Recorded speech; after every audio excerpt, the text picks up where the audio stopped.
La guerre est une chose trop grave pour la confier à des militaires. Cette lourde sentence assénée en 1887 par Georges Clemenceau vient une fois encore d'être confortée à Buea par un tir tout aussi inexplicable qu'impardonnable.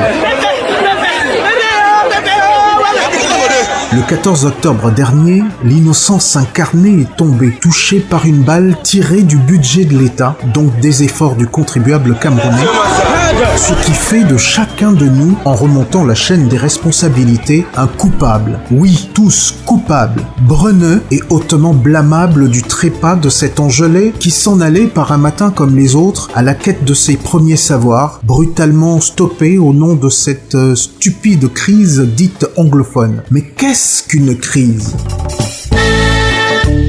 L'approche la plus généralement répandue est celle d'un changement brusque dans le cours d'un processus. À l'idée de crise est associée celle d'une menace mortifère, d'une attaque vitale, soutient le psychanalyste, psychologue et professeur émérite de psychologie clinique à l'Université de Lyon 2, René Caès.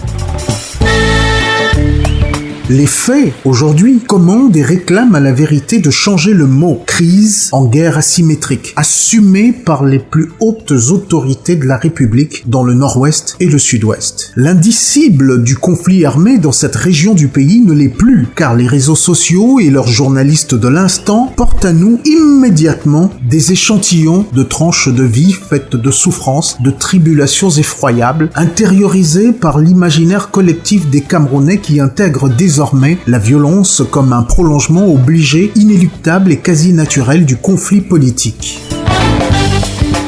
La violence se trouve en quelque sorte légitimée. Elle est un moyen d'action exceptionnel dans une situation elle-même exceptionnelle. Cependant, quand l'exceptionnel s'étale dans le temps, il se banalise. Et l'animalité qui l'accompagne, comme c'est le cas, se banalise aussi. De sorte qu'à terme, la violence finit par prendre des apparences d'une norme familière. Elle ne suscite plus d'interrogation, n'interpelle plus les réflexes d'investigation et encore moins d'indignation, ce qui faisait de nous des êtres humains capables d'empathie. Or, la plus grande violence qu'une société peut commettre envers elle-même tient précisément dans le refus de reconnaître la violence qu'elle secrète. Une société qui fait l'autruche, devant l'horreur qu'elle produit, se condamne à la répéter et avec elle, le cycle du malheur et de cette cruauté allègrement transportée aux quatre vents par des médias et autres ONG financés par des cabinets noirs dans l'espoir de faire main basse sur les potentialités heureuses du sous-sol camerounais.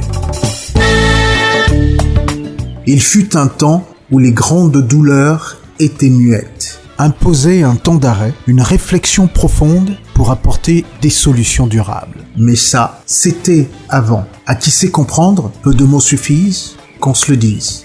Et bonne journée.